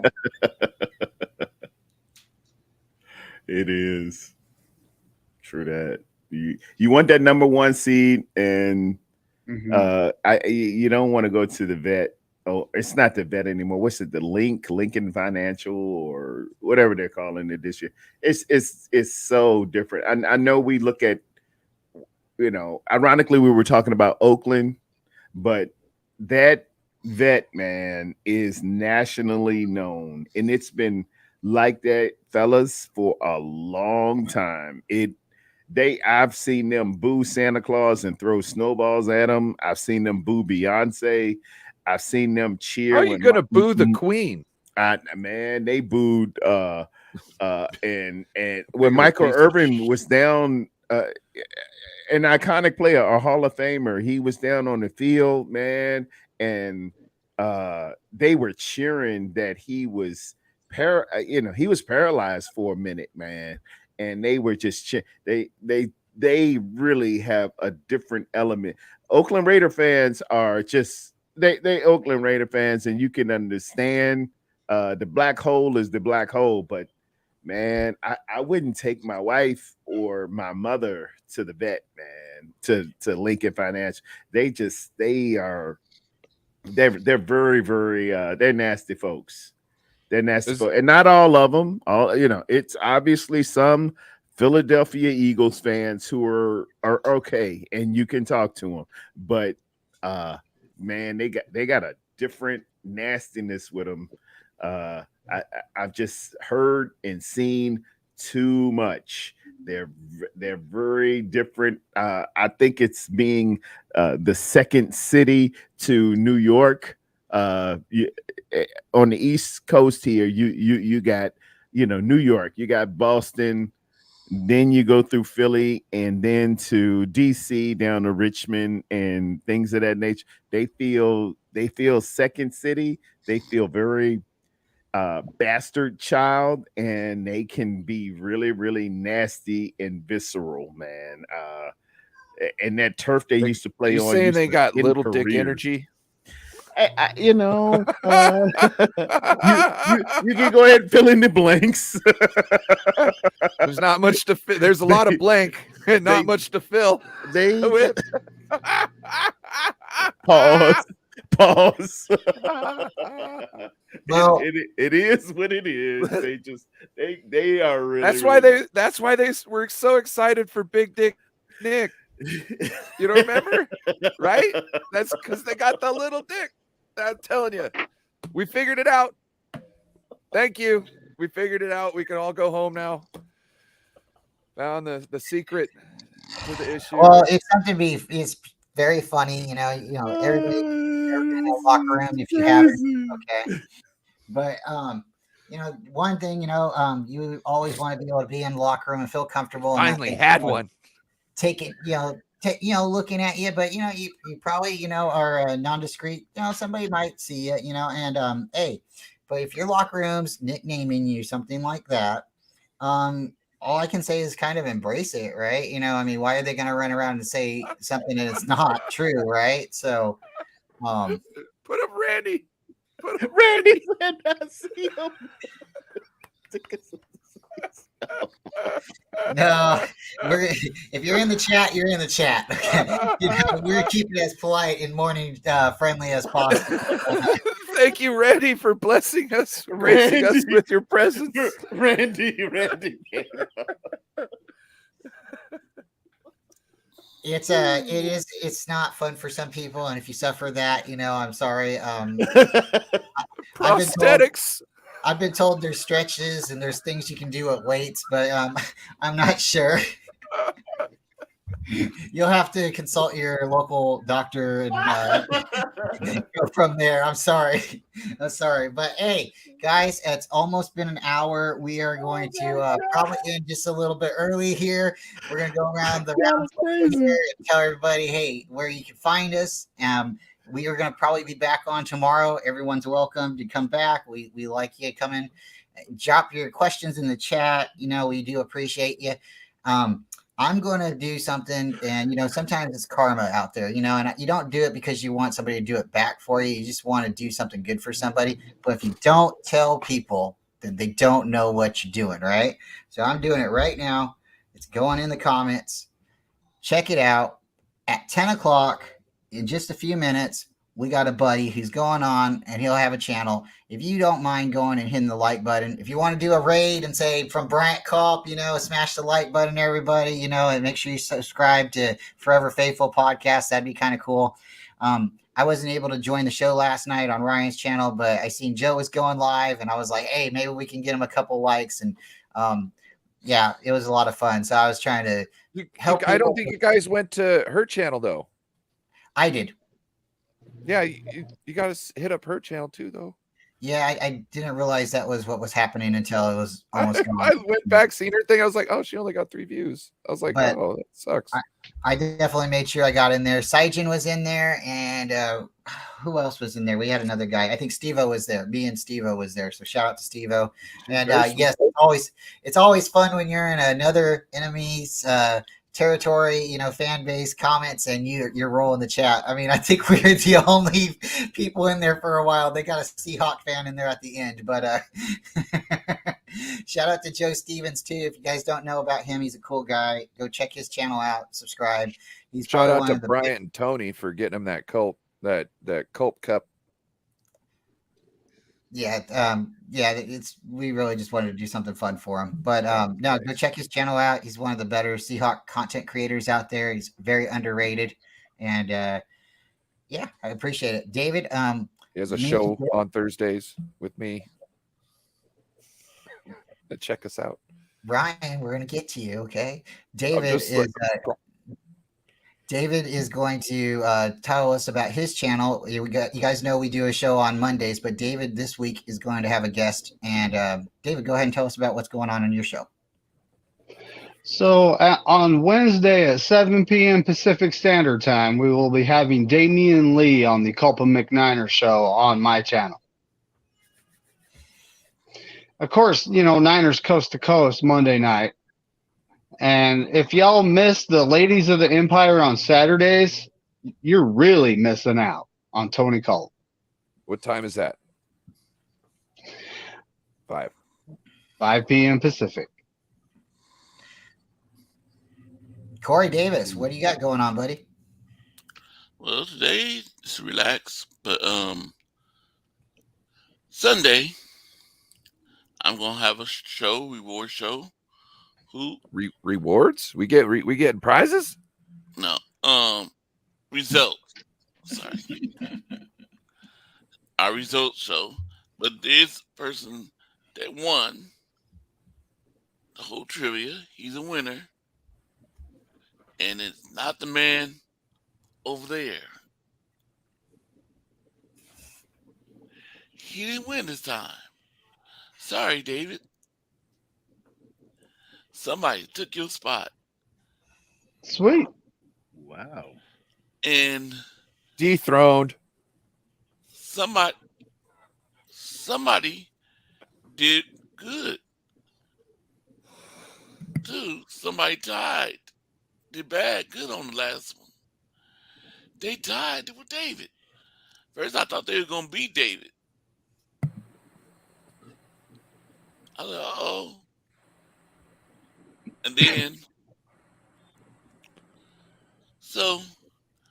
but we'll see tomorrow at 7 p.m. Come in, tune in.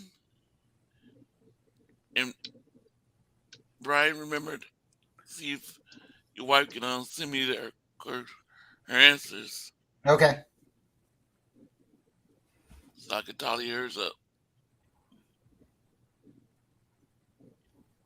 Awesome. Yeah, Ryan, honestly, I won the last year's picks by 2 games. That was close. And I won the really hard trivia book. So congratulations to the new winner, whoever it may be. Randy Daytona is demanding a recount. He says Auntie Slayer never loses. So you go ahead and I know you've got a whole day ahead of you until the show, but you better start the recounts now and go through all the things and figure it out because we want to make sure. Hanging chads. Right. Oh my God. We need your brother to come in and verify while you do it and go through, and we need him to sign off on it too. I'm sure that'll be fine. I'm sure he won't mind that. All right, Ryan, let us know what's going on with your channel. I think you said something about Joe and your channel on Thursdays, right? So every Thursday, Joe and I have a show on his channel. I think it's like the only consistent show he's got going on his channel. Every once in a while, he does other stuff. So make sure to go to check us out Thursdays, 6 o'clock. Obviously, all the 6 o'clock, the main time everybody shows on the weekdays. And then Tuesday, I'll be going live with Mariah and Bashar, 49er Minded, Bring the Heat podcast. That's it. Light one person. I don't know if you heard the drama, But yeah, we still rolling. Mariah's back from her vacation, and we'll be there to talk about all things Niners. And then yeah, the Friday night show. It should be Friday night next week. Still trying to work on trying to get things to Saturday, but we'll see how things go. Yeah, that's it. I want to thank the chat for showing up today. You guys have been fire there all day long in the chat. Word. Shout out to Tommy, Kali, Randy, Steve-O, Damien, John J, Jeff. Everybody, we had a lot of good people. I think the only one we're missing is Bebop. He might not have caught the notifications, but shout out to Bebop. He's a true faithful, great friend of the show, and really to a lot of 49er content creators.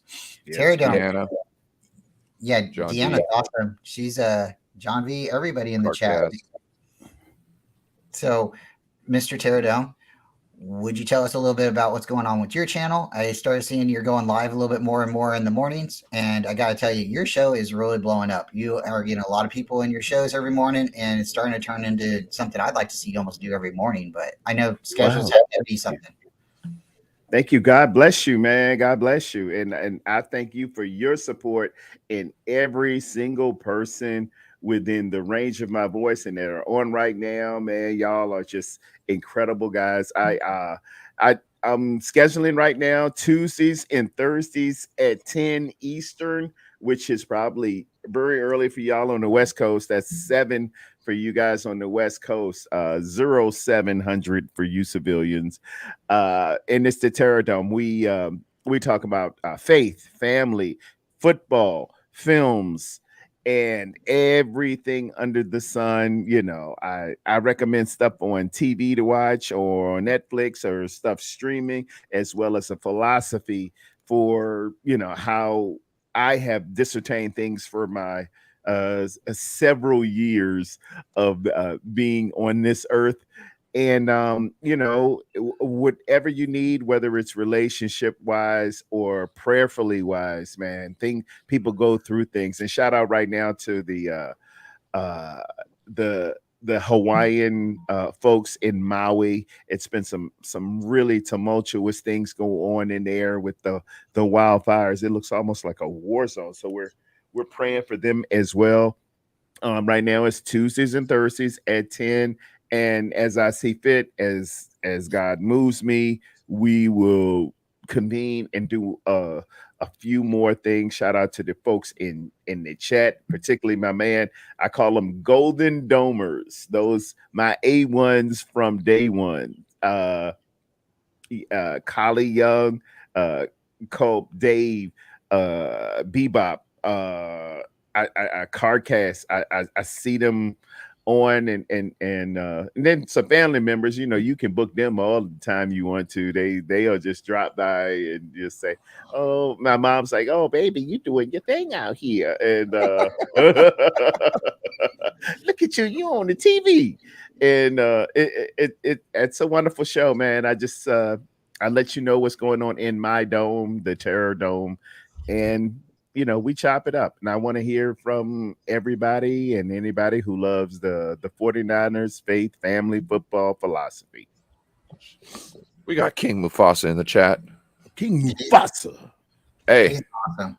Mufasa, look, you run a tight ship, but you let that dead piece of weight Scar hang around for way too long. Oh, he went Lion King on it. Just so you know, I seen the Broadway Lion King. Oh, I heard that was a dope show. I heard that was incredible. The costumes are crazy. Oh wow, costumes are freaking Well, crazy. Before we go, Corey, did you have anything you wanted to say? Okay, no worries then.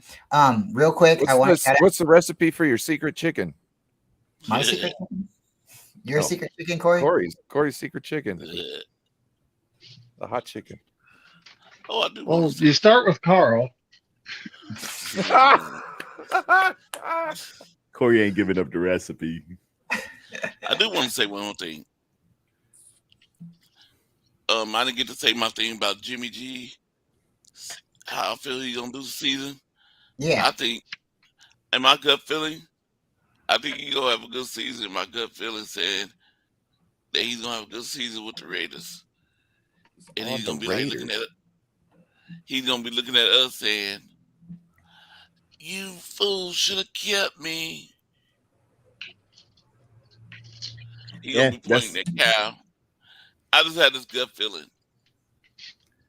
that's what he's supposed to do. That's what a competitor does. And I gotta, hey, hats off to him, man. I thought for sure. I called it. I said, yeah, Fred Warner's gonna get one. Jair is gonna get one. Theodore Lenore is gonna get one. But hey, joke's on me. He came and showed out. It wasn't as much. I knew something was gonna be wrong when I seen him and Purdy shake hands. I said, oh man, he done janked him. He done put it on him. He done put the Jimmy wax on the Jimmy jank on him. Oh, this ain't good. And it is what it is. He definitely came out and he really did exploit the middle of the field on the Niners defense. And I don't know if that's going to turn out to be like the Niners' Achilles heels, but that's what Rodgers did to us a couple years ago in the season opener. Threw it right over Warner's head. Warner almost had his fingers on it, but it's like if you can get into that sweet spot of our defense. And Jimmy's played against us a long time. We make fun of him throwing interceptions. He knows right where. He knows right where. And we, Nick Bosa's not there. Then we get the soft tissue injury. The injuries didn't show up until we got on that field with Jimmy. I'm telling y'all, Terry, do you think that the Devontae Adams injury came from our defense being frustrated and they're just like, I'm gonna hit me somebody, boy. You know what I mean? I'm gonna take it out on somebody. Oh, he's there. Oh, I have been there, and me too. You can get a little riled up when you see somebody, cutting into if you. I'm mad we're losing a game, hell yeah, I'm gonna get chippy that, and I'm gonna I want to take it out on somebody. I'm gonna find somebody who's unsuspected. I'm gonna put them in. I'm gonna go into their ear hole. That's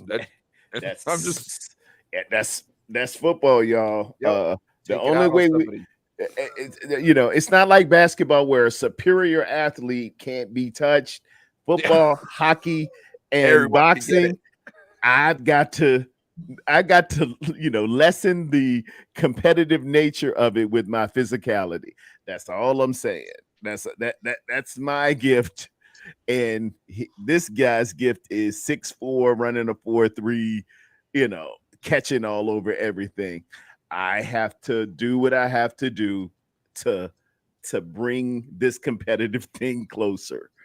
That's all we got. That's all I'm saying. Not wishing injury on anybody, but we got to be physical. We gotta be physical.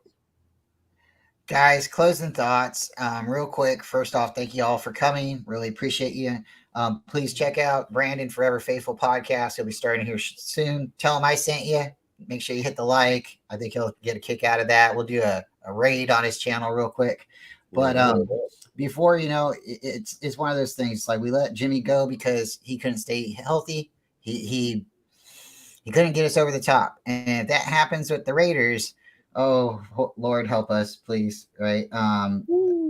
If it ever happens, a Niner Raiders Super Bowl, I'll definitely be excited. I'm gonna be nervous because I don't want my dad to tell me, we beat you.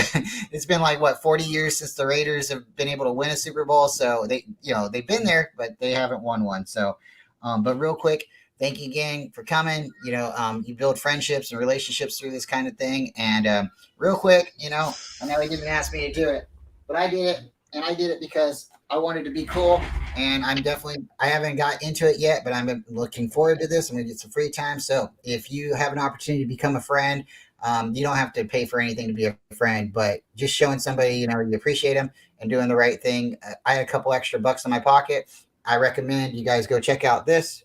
Oh, my man. You see the face right there? So go check it out. My God. Thank you. My wife are both looking forward to getting into it. It's going to be up there next to Jerry Rice and Joe Montana, the GOAT. And if you guys ever write a book, let me know because I'll put it right up there next to the next GOAT. So shout out. Incredible, man. You don't want to buy the book I write. If it's got coloring pictures and stuff in there, Ryan, it'll be nothing but coloring pictures. No coloring. No, guys, thank you very much. Please, I'm Thank gonna you. drop. Hey, Brian Kump, thank you, man. You're such a wonderful human being. Your spirit enters the room and the atmosphere before you do, my brother. You're an incredible guy. Thank you so much, man. Thank you so much, Brian. I really do appreciate it. Guys, again, thank you for coming. Please like and subscribe. Tell a friend, maybe another 49er fan or even another football fan about the channel. I got great guys all the time coming on. We'll put the links in the description so you can find them later. We'll be back tomorrow. Again, I put the link in for the channel for Brandon's channel. Please go check him out and let him know where we came. We're showing support, and I'll see you over there. You guys have a great day and stay Brian, faithful. put in the private. What's that? Put in the private chat because I can't seem to click on it on there. Okay, I'll put it right now. No worries. Hey, go Niners and F the Lambs. Right. There it is. That's the patented David McNiner. I love David it. Corona stole it even. Everybody Go loves it. Niners. Hey, Go Niners, they after all the teams. oh, and that's the patented Corey. All right, guys. Appreciate it. Stay faithful. We'll see you next time.